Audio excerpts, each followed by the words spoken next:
নমস্কাৰ, মই ৰক্তিমা বৰুৱা। মোৰ চেনেলত আপোনালোক আটাইকে স্বাগতম জনাইছোঁ। মই দেখুৱাইছোঁ এইখিনি গছখিনি যে মই ৰুইছিলোঁ আজি 10 বছৰমান হ'ল কিজানি। গছখিনি নাই, তাতকৈ কম হৈছে অলপ, বেছি 5 বছৰমান হ'ল। আৰু এইখিনি গছ পিছফালে যে আছে ধুনীয়াকৈ মানে লহপহকৈ বাঢ়ি আহিছে যে, সেইকাৰণে ভাল লাগে। সেইকাৰণে মই আজি বিশ্ব পৰিৱেশ দিৱস বাবে, কালি গ'ল বাৰু, তথাপিও পৰিৱেশ দিৱসতেই যে আমি গছ ৰুব লাগে, গছক ভাল পাব লাগে সেইটোতো নহয়। আমি পাৰিলে প্ৰত্যেক দিনাই গছ ৰোৱাটো ভাল।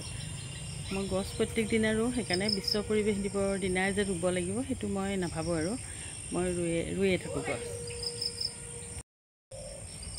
এইবিলাক আমাৰ পিছফালৰ বাৰী আছিল, বাৰী আৰু পুখুৰী। এতিয়া মানে খাল ডোং, মইতো আপোনালোকক কৈয়ে থাকোঁ, খাল ডোং পুখুৰী আদি মহতিয়াই নিয়া মাৰি মানুহবিলাকে ঘৰ দুৱাৰ বনায়। তেতিয়া মানে কি হৈছে, আমাৰো এইবিলাক পানীৰে উপচি থকা হ'ল।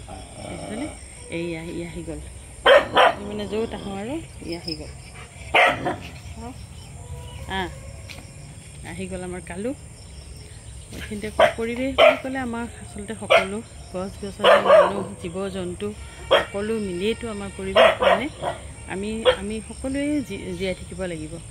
আমি দেখিছোঁ কিছুমানে কুকুৰ মেকুৰীবিলাকক মাৰিবলৈ খেদি ফুৰে বা মাৰি বহুত ভাল পায়। এতিয়া ভাল লাগিলে যে আমাৰ এইখিনিতে মুক্তাপুৰৰে এজন মানুহে এটা কুকুৰ মানে মাৰি পেলাইছিলে। তাৰপিছত গুৱাহাটীৰ এটা NGO আহি পেলাই ছোৱালীকেইজনীমান, সিহঁতে আহি মানুহজনক এৰেষ্ট কৰাবলৈ মানে বাধ্য কৰিলে। খুব ভাল লাগিছে। বাহেতা চালি থানাত সিহঁতে মানে কেছ দিলে, FIR দিলে আৰু লগে লগে মানুহজনক এৰেষ্ট কৰি হাজতলৈ পঠাই দিলে। এইটো এটা ভাল লক্ষণ নহয়নে বাৰু? মই সেইকাৰণে কওঁৱেই যে কুকুৰ মেকুৰী ভাল পাব লাগে। সিহঁতেতো ধৰ নিজে যদি আগবাঢ়ি যাওঁ তো কামুৰিবই, মৰম কৰিলে সিহঁতে কেতিয়াও আগবাঢ়ি নাকামুৰে।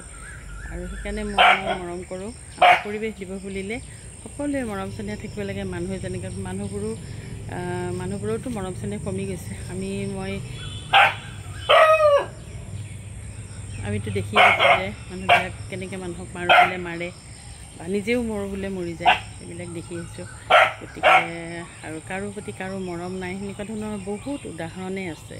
গতিকে এই পৰিৱেশ দিৱসৰ লগত সংগতি ৰাখি মই আজি ভিডিঅ'টো ইমানতে সামৰণি মাৰিছোঁ।